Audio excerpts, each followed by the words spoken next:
2003 marked the beginning of one of the greatest comedies of all time. Created by Jesse Armstrong and Sam Bain and starring the now national heroes Robert Webb and David Mitchell, Peep Show took the country by storm with its never-seen-before presenting style of every single shot being a point-of-view perspective, which has since become a trademark of the series. Now this is a gimmick that had an awful risk of never transcending its gimmick-ness, and acting as a desperate ploy for uniqueness, especially because it makes traditional establishment of settings and directions far more difficult to conceptualize. Now fortunately, the tight-knit team that worked on the show were nothing less than comedic and filmmaking genii, managing to take the gimmick and evolve it into a very intentional stylistic choice that actually improved the development and emotional readings of its characters. The British noughties boasted such an insane plethora of incredible comedy, and it became one of the country's best and biggest media exports. Unfortunately, in the midst of their exportations, there seemed to be a filter somewhere in between England and the States, one that refused to allow the passing of supposedly crude and confusing British humour. Aside from Peep Show, the three biggest comedies of this era were The In-Betweeners, The Office, and The IT Crowd. And what all of these shows have in common, other than being brilliant, is that they all fell victim to this aforementioned Anglo-American filter,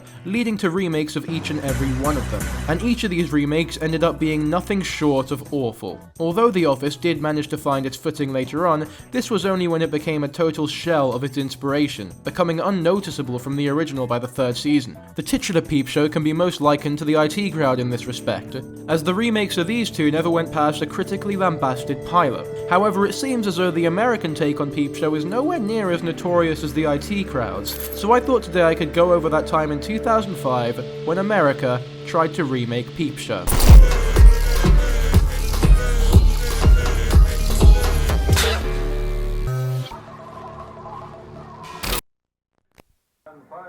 Oh wow, look at that, they're actually using the POV shot in a creative Wait, what? Okay, hold up. So as you can see, we're off to a unique start. Right.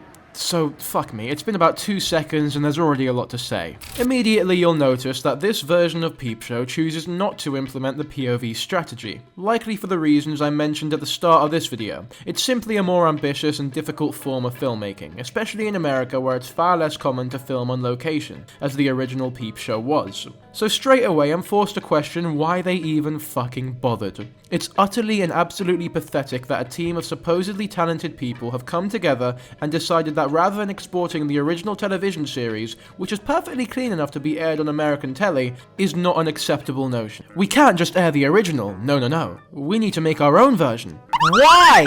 The reason these remakes get ridiculed to such an insane extent is because American networks didn't seem to understand that there is no point in making them. Part of the reason the stereotype of stupid, subtlety-ignorant Americans exist is because these remakes imply they're incapable of understanding media from across the pond. Always Sunny was never remade for British telly. Friends was never remade for British telly. Scrubs was never remade, so on and so forth, because they didn't need to be. Yes, obviously there's going to be a cultural difference, but when words appear that isn't necessarily used in the other country, it can usually be understood through context. It's not a coincidence that the only successful American remake of a British series bears close to no resemblance to the TV show. If you wanted to remake Peep Show without the biggest standout aspect of it, then why are you even trying to implement other aspects of the show? You can't just cherry pick certain things that are more convenient to film. That's just lazy filmmaking. At the exact point you decided to disregard point of views, that should have been your cue to make your own thing. Because if you don't, then it's simply inevitable that you're going to end up with, at best, an inferior version of the original, and at worst, a worthless piece of shit. Additionally, why did you think it was a good idea to blueball us with that singular faithful shot at the beginning, only to piss on our bonfires a second later, almost as though you're flaunting how unique you're gonna be? Do you not realize that shaking the camera so violently, so constantly does not constitute an appropriate replacement for the notorious English style? There's no reason for the shaky cam here, you pretentious twats. The character is calmly sitting on his sofa watching TV. The English version has a reason for its shakes, because of the points of view, but even then, the shakes are far more subtle. It looks as though the cameraman is having a seizure in this version, but they just had so much belief in the project that they waited till they finished filming before seeking medical attention. The Nazis were definitely wrong, but that is a handsome leather coat. Wait, so the internal monologues you keep, that's totally fine. I mean, I suppose that makes sense, considering how lazy the team appears to be. You cut the POV corner because it would have been too difficult to maintain, but for internal dialogues you just need to record something and do a little voiceover. Kinda like what I'm doing right now, with a grand budget of 0 Great British quids that took about 90 seconds. God, I love penis. What? Who is this? That's not Jeremy. Jeremy is usually a messy, lanky, and distinctly as well as intentionally average-looking man. The script was written with these actors in mind in order to perfectly fit them, so if you want to use those same ideas, you maybe should have picked an actor who had more in common with Robert Webb, something other than just being white with blonde hair. This Jeremy looks like a model. He's tall, muscular, well put together. He's almost the axiom of an all-American boy. Could you have at least not gelled and slicked his hair back so handsomely? Could you at the very least have messed up his hair just a little bit? Maybe a hint of a stain or crease on his clothing. He's supposed to be a failed, unemployed, and deadbeat middle-aged musician. How am I supposed to buy a character like that with a casting like this? Especially when his room looks like Jacob Collier's as opposed to this, which is actually convincing. Another thing is... Oh god, we're only 10 seconds in. This seemingly short episode can be talked about and analysed for genuine hours because there is something awful and lazy in every single shot. Who's that? I don't know. Is it Shank? I don't know. It's after 8.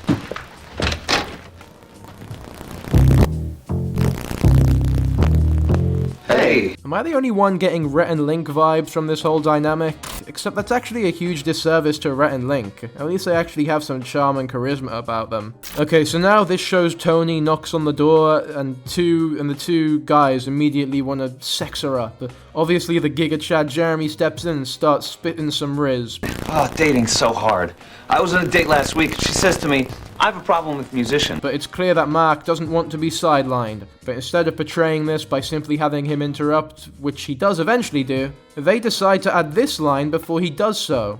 And I'm like, whoa, have to say something fast or she'll forget I'm here. Why is that line there? It's completely unnecessary and just weakens the quality of your writing. It now seems about 1 billion times cheaper and lazier. Show don't tell is like rule 1 of writing a script. God, I'm really enjoying this show so far, but I just can't tell if Mark interrupted him. He interrupted me. Oh, thank God that was special. I never would have known. Guys, don't worry. I know it was tough to catch, but they thought ahead. That being said, I wonder how Jeremy feels about this interruption. I mean, some would say it's clear through his facial expression, but golly, I'm just not quite sure if this will stand. This will not stand. Oh, they're 2 steps ahead of me again. And it was just such a well-delivered line. He interrupted me. This will not stand. Thank you, Peep Show US. Look at how the awkward dialogue in the original gets so outrageous at points that you can't help but laugh and enjoy its absurdity. What does your sister do? Not much. She's got leukemia. That's what you get for trying to flirt. That's terrible. I'm so sorry. I suppose... I mean, at least it's not cancer. Then compare it to this pilot where the joke is that he's loud. Movies are nice. The supposedly awkward things he's saying are just so boring and high school drama-like.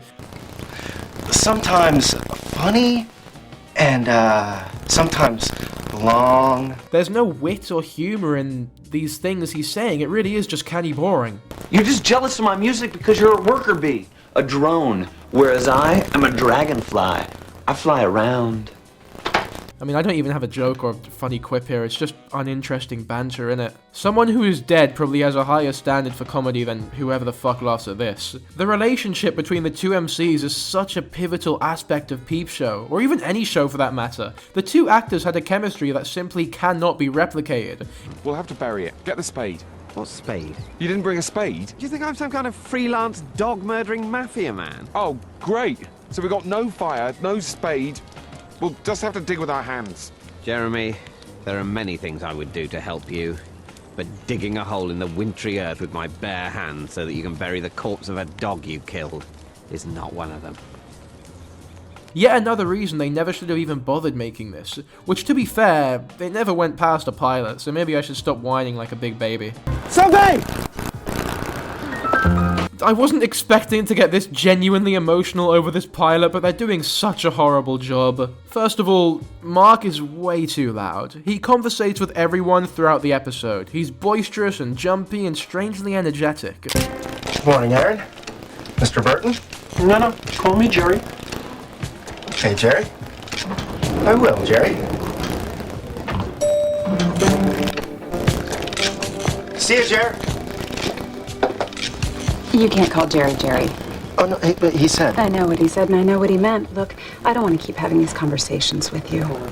I guess this was their attempt at replicating the socially awkward English ignorance. But English Mark is such an intentionally horrible combination of narcissism and incompetence. He thinks he deserves more than he realistically does. Mark is a horrible person who should have no friends, and his only friend happens to be the biggest idiot on the show. Despite this, he's never annoying to us as viewers because of the dry comedic tone underlying the entirety of the 9 seasons, as well as just how entertaining he is. He's like an older, more British, live-action Eric Cartman. Making a mark is an extremely volatile process. It's an insanely delicate formula of a horrible person and a likable character, but also not a villain or antagonist. The type of thing that only proper experts can pull off. In terms of acting, writing, directing, Peep Show nailed it. The pilot makes the easy mistake of tampering with the character, but when the formula is so delicate, the smallest change makes the entire tower tumble.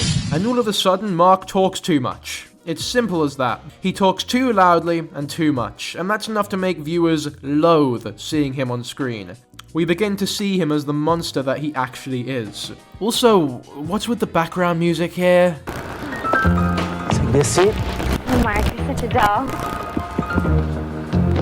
Oh, crap, she's on my... Guys, this is supposed to be a funny scene, and we need to make that clear through non-diegetic music, which the original pretty much never used. This always annoys me in film. I remember Squid Game even did this early on. Like, I get it, this is supposed to be a ha-ha funny moment. I get it. A little subtlety wouldn't go amiss. Ah, it's too late. No! Why would you do that? The vibe that the original created in this version of this scene was so precarious and chock-a-block full of uninterrupted build-up. The pressure just building and building and building, all leading to the inevitable explosion when Sophie finally realizes that she sat on his hand. There's an aura of claustrophobia that is only strengthened by the lack of music, the awkwardly close POV shots, and the inescapable moving bus. This version not only has music, but doesn't have the close POV shots, and the claustrophobic build-up and implied lack of escape that the writers worked so hard to subliminally implement is completely shat all over by the constant hard cuts to a domestic life. And a really fucking weird and outgoing domestic life as well, with a song that is nowhere near as funny as the UK versions, by the way. It's just an unneeded escape that completely and utterly ruins the scene. I mean, it just goes to show that this team knew nothing about what made the original so great, which is a theme that we'll continue to see as the pilot progresses.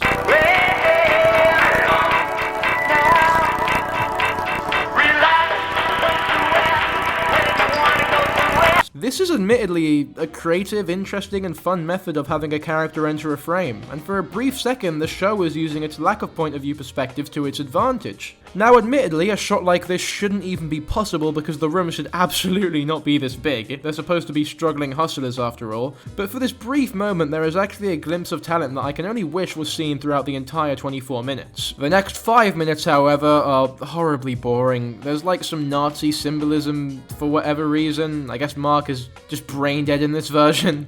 That's just gay.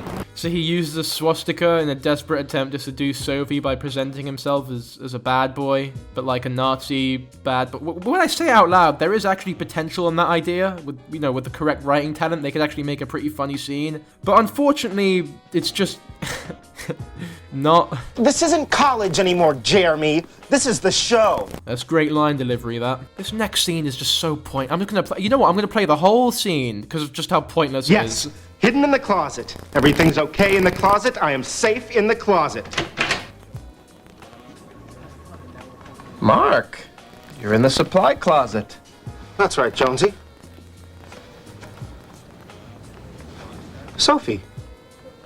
I'm very busy in the supply closet right now. I guess they thought this was funny enough to warrant not cutting out, but like, come on, there was zero information conveyed here, and all it really did was ruin the pacing. Like, why does Mark go from the office to the house, then immediately he's inexplicably back in the office again for like 30 seconds, but then in the next scene he's in some kind of grocery store, and then immediately he's back in the office again? Did they put this little moment in the wrong place on their timeline? It really does seem out of place. I do not want this job.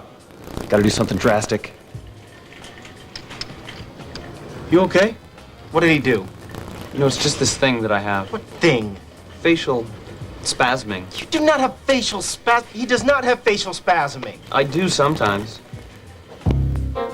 That was the whole You can't cram an entire episode's worth of content into a minute-long scene. The original interview had the build-up of Mark's reputation being on the line, for example. But in this version, the joke is just that he made a face. I've already covered the intricacies of what made the original bus scene work so well comedically, but here, the joke is that he sat on her hand. I'm beginning to notice a running theme here. They're only telling half the joke.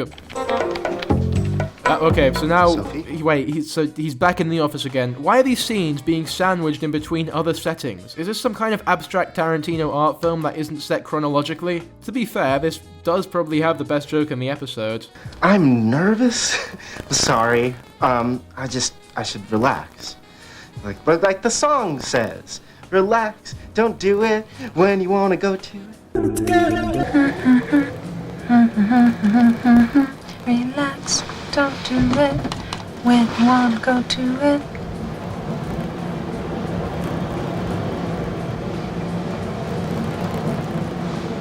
We are all just fragile, damaged creatures. Forget it. They actually tell a joke that was set up scenes earlier that makes sense for this version of Mark. Kudos, American Peep Show. It's a shame the rest of your episode is wank. I guess I'm not getting through to you. Maybe I'm gonna have to let my fist do the talking. What are you talking about? What are they doing to Mark?